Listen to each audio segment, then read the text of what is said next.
और आज की जो ये हमारी क्लास है, ये class NTA UGC net social work से संबंधित है। आप भली भांति तरीके से इससे परिचित हैं सभी लोग। और यदि मैं आप लोगों से बात करूं यहाँ पे समाज कार्य में एनटीए यूजीसी नेट जो 2022 में एग्ज़ाम होने वाला है, उसके संबंध में यूनिट नंबर फर्स्ट पर हम लोग चर्चा कर रहे हैं। जैसा कि आप लोगों को भली भांति तरीके से पता है कि यूनिट नंबर फर्स्ट में मैं आप लोगों को समाज कार्य की परिभाषा, विषय क्षेत्र, सिद्धांत, प्रकृति, लक्ष्य और प्रक्रिया के बारे में बात कर चुका हूँ। वहीं विश्व में अगर हम बात करें तो यूएसए और भारत के जो व्यवसाय समाज कार्य का विकास है, इस पे भी हम लोग चर्चा कर चुके हैं। समाज सुधार और व्यवसायिक समाज कार्य के अगर बारे में चर्चा करें तो हमने इस पर भी चर्चा कर चुके हैं हम लोग। और क्या मैं आप लोगों को बता चुका हूँ कि भारत में समाज कार्य का व्यवसाय का रूप में किस तरीके से उसका मूल्य परक और मान्यताएं जो है, सक्षमताएं और आचार संहिता के बारे में हर्बर्ट बिश्नों के बारे में मैंने आपको बात किया था। तो ये टॉपिक भी आपका क्लियर हो चुका है हर्बर्ट बिश्नों के बारे में। थ्योरीज रह गई हैं, कुछ सिद्धांत हैं, इन सिद्धांतों पर हम जिक्र करेंगे। शायद ये नहीं हुआ है, याद है किसी को? कोई है क्लास में जो सभी क्लास को लिया हो? बताएं। थ्योरीज शायद नहीं हुई है, नहीं, थ्योरीज नहीं हुआ है। और समाज कार्य अभ्यास का बदलता हुआ प्रसंग, जहाँ पे नवीन दृष्टिकोण और प्रवृत्ति चुनौतियाँ रह गई हैं और विविध परिवेश में समाज कार्य का अभ्यास रह गया है।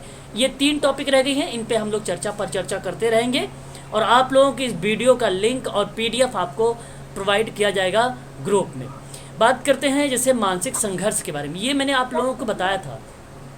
सर मेरा कुछ डाउट है, थोड़ा सा क्लियर कर हाँ, दीजिए। बताइए डाउट क्या है आपका मैडम? जो प्रिजनर्स अधिनियम है वो कब आया था? कौन सा अधिनियम? प्रिजनर्स नहीं, मैं समझ नहीं पा रहा हूँ। अधिनियम, प्रिजनर्स जो अधिनियम था सर, एक्ट कब आया था? सिजनर्स अधिनियम कोई? प्रिजनर्स सर, प्रिजनर बोल रही हैं सर, कैदी। अच्छा, जेल अधिनियम। हाँ, तो आप इस तरीके से बोलिए ना कि भाई कोई बताना चाहेगा मुझे? मैंने एक पीडीएफ प्रोवाइड किया है आप सभी लोगों को, जेल अधिनियम। आपको प्रिजनर्स था इसलिए हमने प्रिजनर्स ही बोला। प्रिजनर वही जेल, प्रिजन मतलब जेल ही होता है। कारागार अधिनियम होता है ना? जी सर। हाँ, कारागार अधिनियम होता है 1894 का। और सर जो हाउस क्या सेटलमेंट हाउस मूवमेंट अलग होता है और सेटलमेंट हाउस अलग होता है क्या? सेटलमेंट हाउस मूवमेंट और व्यवस्थापन गृह आंदोलन, ये बात एक ही होती है। ठीक है, बंदोबस्त आंदोलन बात एक ही है। तो इसमें 1884 बता रहा सर इसकी डेट। नहीं, 1884 में कौन सी बुकों से आप देखिए। आपको अगर इग्नू की बुक से आपको है किसमें उपकार बुक का सोच है क्या था ना, इसके जो पेपर होते हैं ना, क्वेश्चन पेपर? हाँ, हाँ उसका सर, उसमें तो 1884 बता रहा, 2016 का क्वेश्चन। 2016 क्वेश्चन। एक बार उसका आप फोटो खींचिएगा और मुझे ग्रुप में डालिएगा, ठीक है? तो उस क्वेश्चन को भी हम जो है क्लियर कर देंगे, ठीक है? 2016 का क्वेश्चन मैं करवाऊंगा ही आप लोगों को, तो वहाँ पर आपको स्पष्टीकरण कर दूंगा कि कैसे वहाँ से आ गया जो है 84, ठीक है? वो भी बता दूंगा आपको, आप उससे निश्चिंत रहें। बाकी आप उसको क्वेश्चन को आप मुझे ज़रा एक बार फ़ोटो क्लिक करके आप भेजिए ज़रा ग्रुप में, ठीक है? ठीक है, तो यहाँ अगर हम बात करते हैं, देखिए हम चर्चा किस टॉपिक पे कर रहे थे? मैं बात कर रहा था मानसिक संघर्ष पर, है ना? क्लियर हो गया मैडम आपके डाउट? बताइए। हेलो, थ्योरी जो हम लोग पढ़े थे अल्बर्ट बंडूरा का, ये सब वही तो थ्योरीज है क्या सर? उसी से रिलेटेड थ्योरी है, लेकिन समाज कार्य की कुछ अलग थ्योरीज में, वो लर्निंग थ्योरीज थी। मैं यहाँ पे कुछ अलग थ्योरीज भी चर्चा करूँगा। हालांकि वही थ्योरीज आएंगी, वो लर्निंग थ्योरीज, कुछ अलग थ्योरीज भी देखने को हमें मिलेगी, थोड़ी बहुत, ज़्यादा नहीं, थोड़ी बहुत थ्योरीज मिलेंगी। हालांकि वही थ्योरीज हैं, थ्योरीज वही हैं, थ्योरीज वही रहेंगी, ठीक है? तो शुरुआत करते हैं। देखिए भाई, आप लोग तो बोलते भी नहीं हो यार, है ना? तो यहाँ पे अगर मैं शुरुआत करूँ, देखिए ध्यान रखिएगा आप सभी लोग, ये बहुत ही इम्पोर्टेंट टॉपिक है, मानसिक संघर्ष। यहाँ से प्रश्न एक बार पूछा गया था और आप सभी लोग भली भांति तरीके से परिचित होंगे कि हर व्यक्ति के अंदर कहीं ना कहीं, अगर हम बात करें, एक ऐसी स्थिति आती है कि जब व्यक्ति को मानसिक संघर्ष का सामना करना पड़ता है। और मानसिक संघर्ष एक ऐसी स्थिति होती है जब 2 इच्छाएं, विचार एक दूसरे के विरुद्ध काम करते हैं और ऐसी स्थिति के अंदर व्यक्ति जल्दी या निर्णय नहीं ले पाता है और यह कुछ समय तक अनिर्णायक की स्थिति में होता है, तो हम उसे कहते हैं मानसिक संघर्ष। शायद आप समझ नहीं पाए होंगे, एक उदाहरण देता हूँ, उदाहरण से समझिएगा अच्छे से आप सभी लोग। एक मिनट मैं आपसे एक मिनट थोड़ा सा, अगर हम बात करते हैं तो ध्यान रखिएगा, मैंने स्टार्ट कर दिया रिकॉर्डिंग।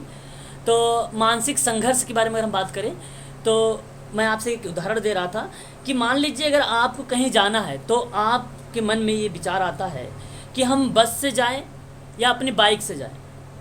तो आपके पास दो ऑप्शन है, एक बस से जाना और एक बाइक से जाना। आप यह तय नहीं कर पा रहे हैं कि आप किस पर जाएं, तो इस किससे आप जाएं उस प्लेस पे, उस जगह पर। यही जो प्रक्रिया आपके मन में चल रही है, इसी को कहेंगे मानसिक संघर्ष। क्लियर हुआ इतनी बात? तो यहाँ पे देखिए, मानसिक संघर्ष को मानसिक द्वंद्व के नाम से भी पुकारा जाता है और यह संघर्ष पूर्ण रूप से मानसिक होता है। और व्यक्ति जब किसी निश्चित उद्देश्य का चुनाव नहीं कर लेता या मानसिक या विकारों का संघर्ष समाप्त नहीं होता, तो मानसिक संघर्ष विरोधी भावनाओं के कारण उत्पन्न होता है।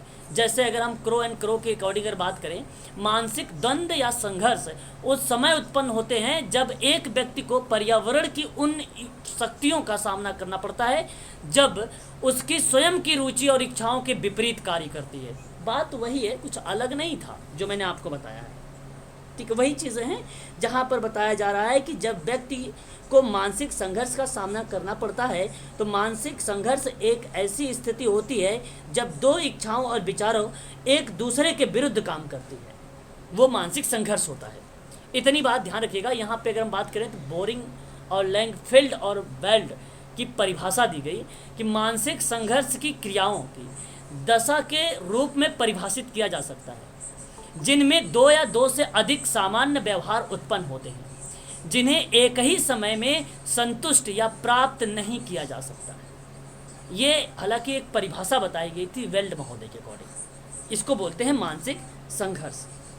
अब मानसिक संघर्ष के अंतर्गत कई टाइप आते हैं, यहीं से प्रश्न बनाए गए थे। ध्यान दीजिएगा, यदि व्यक्ति अपने को दो धनात्मक कर्षण शक्तियों के बीच पा सकता है अथवा दो ऋणात्मक कर्षण शक्तियों के बीच अथवा धनात्मक और ऋणात्मक कर्षण शक्तियों के बीच संघर्ष की नींव या पर्यावरण के बीच अननोन क्रिया के रूप में समझना चाहिए। और इसको कर्ट जीवन ने अपने सिद्धांत फील्ड थ्योरी के द्वारा विकसित किया था। हालांकि कर्ट लेविंग इसका नाम है, कर्ट लेविंग, ठीक है,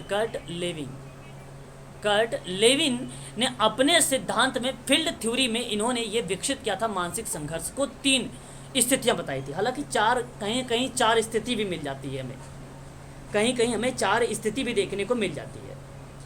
तो ये बात आपको समझ में आ गई है? तो जरा एक बार मुझे बताएं। हाँ, तो ये मानसिक,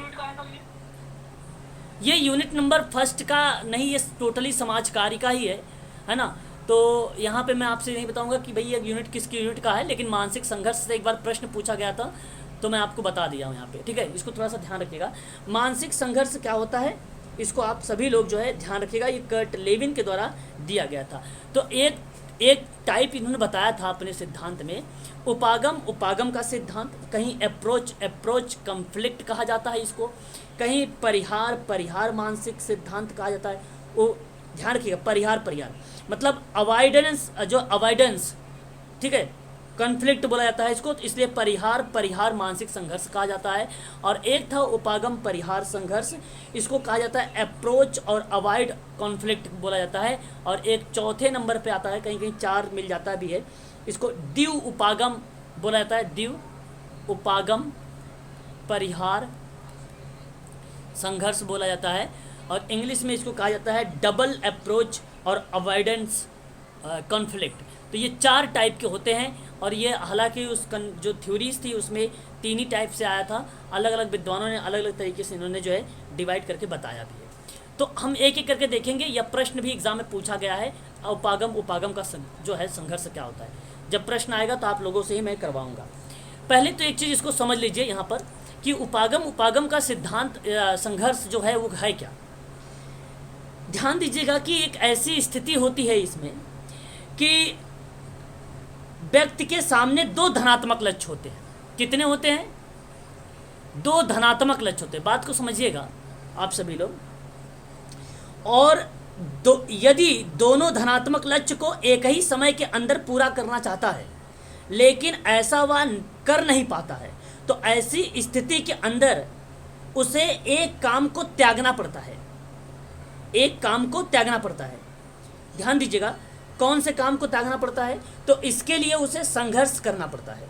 अगर मैं आपसे बात करूं कि एक महिला को सुबह 9 बजे सहेली की शादी के अंदर जाना है और सुबह 9 बजे ही माँ के साथ शॉपिंग करने भी जाना है, और दोनों उस महिला के लिए इम्पोर्टेंट है, तो वह अब ये दोनों काम तो एक साथ तो कर नहीं सकती, तो वह इन दोनों कामों को ही करना चाहती है। इस वजह के अंदर अगर हम बात करें, इस वजह से उसके अंदर एक मानसिक संघर्ष होने लगता है। आपको मैं बताऊँ, शादी का मैटर ले लेता हूँ। जैसे आप लोगों के घर में शादी का कार्ड आता होगा, और कभी कभी एक ही दिन में 2-3 शादियाँ पड़ जाती हैं। आपके घर में ऐसा आपके साथ गुजरा होगा भी ऐसी स्थिति पर, तो आप सोचने लगते हैं कि भाई पहले किसकी शादी में जाए, और जाना आपको दोनों शादी में है। तो ऐसी कंडीशन पे ये उपागम जो है, उपागम का संघर्ष कहता है। ये इस चीज़ को ध्यान रखिए, यहाँ पे दो धनात्मक लक्ष्य होंगे, ठीक है, दो धनात्मक लक्ष्य हमें देखने को मिलते हैं। चलिए देखिए जरा यहाँ पे क्या लिखा हुआ है। उपागम संघर्ष तब उत्पन्न होता है जब दो ऐसे धनात्मक लक्ष्यों में संघर्ष होता है जो एक ही समय में समान रूप से व्यक्ति को अपनी ओर आकर्षित करता है।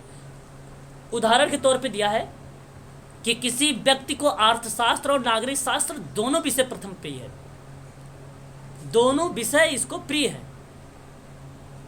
देखिए शायद कोई ज्वाइन हो रहा है। तो यहाँ पे अगर हम बात करें, एक मिनट इनको ज्वाइन कर लेता हूँ।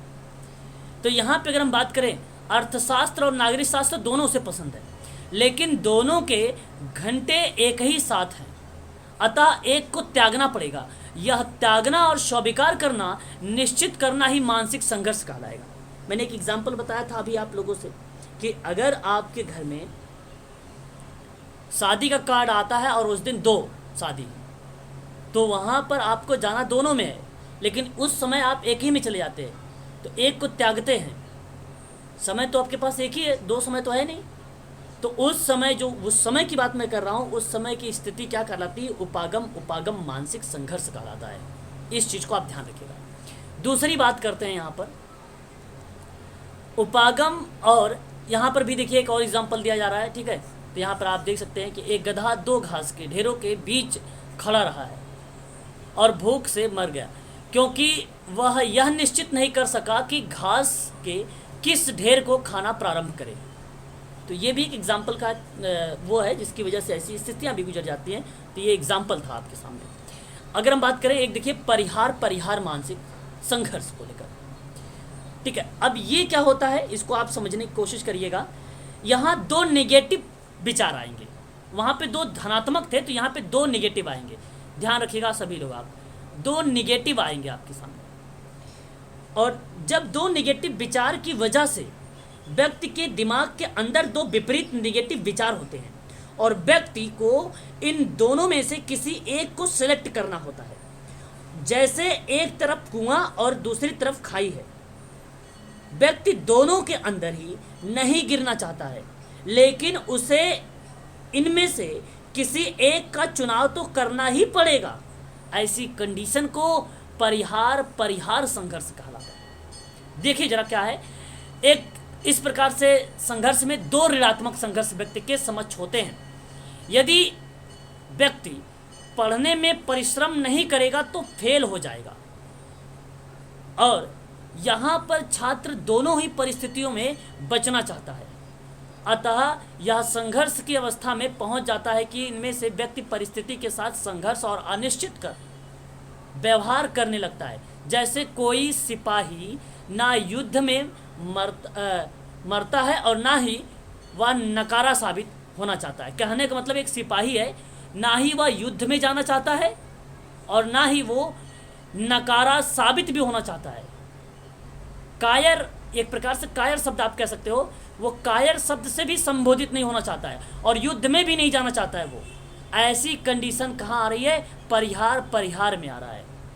वही है कि भाई पढ़ना नहीं चाहता है और पास भी होना चाहता है वो, है ना। ऐसी कंडीशन पे प्रक्रिया हमें जब देखती है, परिहार उपागम कहलाती है। समझ में आ रहा है? हाँ सर। हाँ। सर मतलब उपागम में ये हुआ ना कि दोनों करना चाहता है पर एक कर सकता है, और इसमें दोनों भी नहीं करना चाहता फिर भी एक कर सकता है। देखिए, पहले वाले में उपागम में क्या था कि वहाँ पर जो कंडीशन बन रही थी त्यागने की बन रही थी। यहाँ त्यागने की बात नहीं बन रही है। यहाँ पर वो व्यक्ति अपने आप को खुद बचाना चाह रहा है दोनों कामों से। एक प्रकार से नहीं बोलते, जैसे साधारण शब्दों में बोलते कामचोर टाइप का, ना ही काम करना चाहता है और अपना नाम भी कमाना चाहता है ना। तो इस तरीके की बात परिहार में आती है। ठीक है। एक आता है उपागम और परिहार संघर्ष। अब यहाँ पे देखिए, इस मानसिक संघर्ष के अंदर एक तो उपागम का मतलब क्या था? पॉजिटिव, और परिहार का मतलब क्या था? नेगेटिव। तो इस मानसिक संघर्ष के अंदर धनात्मक विचार होता है और दूसरी ओर नेगेटिव विचार भी होता है। दोनों दूसरे के विरोधी होते हैं। इन दोनों में से कोई एक व्यक्ति चुनना होता है, एक व्यक्ति को चुनना होता है। जैसे एक एग्जांपल लीजिए कि एक व्यक्ति एक लड़की को पाना भी चाहता है लेकिन दूसरे मन से उससे दूर भी रहना चाहता है। यहाँ पर एक धनात्मक लक्ष्य है और एक दूसरा जो है आपका नेगेटिव लक्ष्य है। मेरी बात समझ रहे हैं आप? हाँ। तो इस तरीके से अगर मैं बात करूँ, यहाँ पे जरा देखिए, जब एक ही समय में व्यक्ति किसी को चाहता भी है और उससे घृणा भी करता है तो वह उपागम परिहार संघर्ष होता है। इस प्रकार से उसमें आंतरिक तनाव उत्पन्न होते हैं। जैसे में कोई बालक फुटबॉल भी खेलना चाहता है और चाहता है कि चोट भी ना लगे। बात समझ रहे हैं आप? वह बालक फुटबॉल भी खेलना चाहता है, ये पॉजिटिव चीज़ें बन रही है, और चोट भी ना लगे, ये नेगेटिव प्रतिक्रिया बन रही है। तो जाहिर सी बात है, अगर आप कोई भी गेम खेलेंगे तो थोड़ी बहुत चोट तो लगेगी ही लगेगी। एक एग्जाम्पल है ये। उसी तरीके से था कि एक व्यक्ति के अगर मन में एक लड़की को पाना चाहता है लेकिन वहीं दूसरी तरफ उसके मन में ये भी आ रहा है कि उस लड़की से दूर भी रहना चाहता है वो।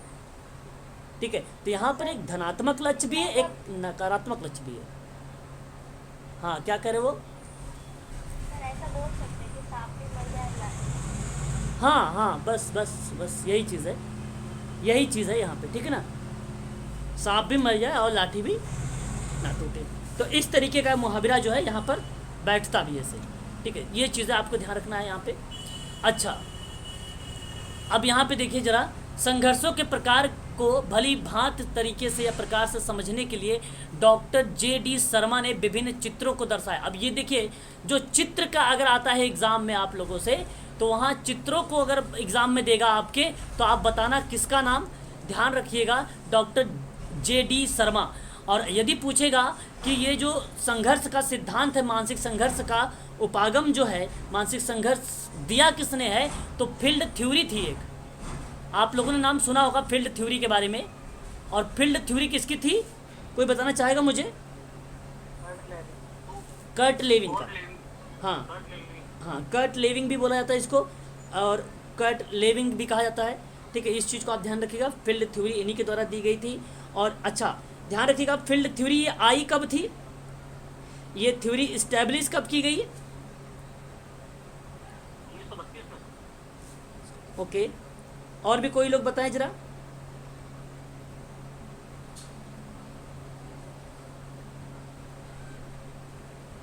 बस 1932 में। शाबाश, इस चीज़ को आप ध्यान रखिएगा। ठीक है ना, तो ये आप लोगों को ध्यान रखना है, ये इंपॉर्टेंट है आप सभी लोगों के लिए। चलिए आगे बात कर लेते हैं हम लोग नेक्स्ट पॉइंट पर। देखिए, कोई शायद ज्वाइन हो रहा है, नहीं, चलिए आगे बढ़िए। यहाँ पर देखिए, ये चित्र के माध्यम से आप तुरंत नाम लगाएंगे डॉक्टर J.D. शर्मा के बारे में। अच्छा, देखिए यहाँ पर जो निगेटिव आ रहा है, पर्यावरण संबंधी जो रुकावटें हैं उसका भग्नाशय। बिंदु व्यक्ति है प्लस उसके लक्ष्य पर खड़ा एक खड़ी रेखा होगी। तो इसके लक्ष्य पर खड़ी रेखा, यानी ये रेखा है बन रही है, और ये जो खड़ी रेखा बन रही है, जा रहा है तो। ये जो खड़ी रेखा बन रही है ये बेसिकली किस चीज़ को बता रहा है, एक लक्ष्य को बता रहा है, ठीक है। और आप यहाँ पे जो आती है रुकावटें देखने को मिलती है, और यहाँ पर इस तरीके से एक प्लस होगा, फिर खड़ी रेखा होगी, फिर यहाँ पर एक डार्क बन जाएगा बिंदु, और फिर इसके डैश, ये परिहार का बन जाएगा। उपागम की बात अगर हम लोग करते हैं तो ये एक उपागम में एक प्लस कहें से कि आपने एक चीज़ें यहाँ पे क्या कर दिया है, दरअसल आप लोगों ने एक चीज़ों को त्याग दिया है, इस वजह से नेगेटिव प्रक्रिया आ गई है, ठीक है। तो एक तरफ नेगेटिव रहेगी, एक तरफ जी एक क्वेश्चन याद नहीं आ रहा, ऑप्शन याद आ रहा, क्या ये वही है बीन वीन लूज लूज करके ऑप्शन? नहीं, ये इन जो वो थ्योरी वो नहीं है, ठीक है। वो नहीं है, ठीक है। विन लूज थ्योरी वो अलग होती है, ठीक है। तो यहाँ पे अगर हम बात करें तो ये उपागम का सिद्धांत हो जाएगा, और ये बेसिकली क्या होता है आपका ध्यान रखिएगा कि जो त्यागने वाली प्रक्रिया वो माइनस का हो जाता है। यहाँ पे उपागम परिहार का हो जाएगा एक तरफ, ठीक है, जहाँ पे ऋणात्मक नेगेटिव एक्टिविटी देखने को मिल जाती है, तो इस चीज़ को आप ध्यान रखिएगा, यहाँ पर इस तरीके से बन जाएगा। हालांकि ये अभी तक प्रश्न नहीं आएगा फिगर के साथ, ठीक है, और उसको आप ध्यान रखिएगा। देखिए एक तीसरा मैंने बताया था डबल करके, याद है किसी को? अभी मैंने बोला था कि डबल अप्रोच अवॉइडेड करके मैंने बोला था आप लोगों से, तो इसको आप ध्यान रखिएगा। उसी को कभी कभी मल्टीपल अप्रोच अवॉइडेड कन्फ्लिक्ट के नाम से भी जाना जाता है। मैं आपको समझा देता हूँ, यहाँ पे समझ लीजिए आप लोग। ये मानसिक संघर्ष के अंदर कई सारे लक्ष्य होते हैं, कम से कम 2 धनात्मक लक्ष्य होंगे, 2 नकारात्मक लक्ष्य होंगे। व्यक्ति 2 या अधिक धनात्मक लक्ष्य की भी वजह से व्यक्ति के अंदर लक्ष्य की ओर जाना चाहता है, और नेगेटिव लक्ष्य की वजह से वह दूर भी जाना चाहता है। उदाहरण के तौर पे समझिए जरा, एग्जाम्पल आप अच्छे समझेंगे। जैसे मान लीजिए एक लड़की की जिस लड़के से शादी करनी है उसके अंदर 2 खास बातें पसंद है और 2 चीज़ें पसंद नहीं है। तो मतलब यहाँ पे ये बना है कि भाई जो चीज़ें लड़की को पसंद है वे उस लड़के से शादी करने के लिए प्रेरित करती है, जो चीज़ें उसे पसंद नहीं है उसे वो रोकती है। तो ये मल्टी अप्रोच अवॉइडेंस कॉन्फ्लिक्ट कहती है। आप इसको डबल अप्रोच अवॉइडेंस कॉन्फ्लिक्ट के नाम से भी जान सकते हो। यही चीज़ें हैं यहाँ पे, ठीक है। यहाँ पे आप एग्जाम्पल के तौर पे भी देख सकते हो, ठीक है। यहाँ पे लिखा हुआ है दूसरी तरफ शादी होती है, ठीक है। ये चीज़ें यहाँ पर मिल जाएगी सर आपको। जो आपने लास्ट में बताया था कोई वाला कोई, लास्ट में क्या बताया था आपको? नहीं समझा मैंने, लास्ट में क्या बोला? कोई उपागम है ना, जो 4th नंबर का बताया थे सर ना, वही है। कोई उपागम परिहार वही है। हाँ, जो अभी मैंने आपको ये चौथे नंबर बताया डबल वाला वही है। हाँ। इसी को डबल भी कहा जाता है, ठीक है। इसको आप ध्यान रखिएगा, ठीक है। डबल भी इसी को कहा जाता है, मल्टी को, ठीक है। तो ये चीज़ें हैं, आप यहाँ पे समझ गए हैं। अब इसके संघर्ष का निवारण कैसे करेंगे? तो एक परिवार विद्यालय का वातावरण उत्तम होगा तो जाहिर सी बात है ऐसी मानसिक संघर्ष बनेगा ही नहीं। बालकों को समस्या आने पर निर्णय लेने के लिए उसे प्रोत्साहित किया जाना चाहिए, उन्हें उचित परामर्श, निर्देशन और समायोजन का प्रशिक्षण देना चाहिए, है कि नहीं। और अगर हम बात करते हैं, बस ये चीज़ें हैं, आप इस यहाँ से उसको समाप्त करने की बात कर सकते हैं उसका, ठीक है। तो इस चीज़ को आप ध्यान रखिएगा। ये बेसिकली जो टॉपिक था आप लोगों का मानसिक संघर्ष का एक प्रकार था, जहाँ पे मैंने टाइप ऑफ मेंटल कॉन्फ्लिक्ट के बारे में बात किया है। ये काफ़ी इंपॉर्टेंट है, एक बार यूजीसी में इससे प्रश्न पूछा गया था, तो आप लोग इसको ध्यान में रखिएगा, ठीक है ना। तो रुक जाइए टॉप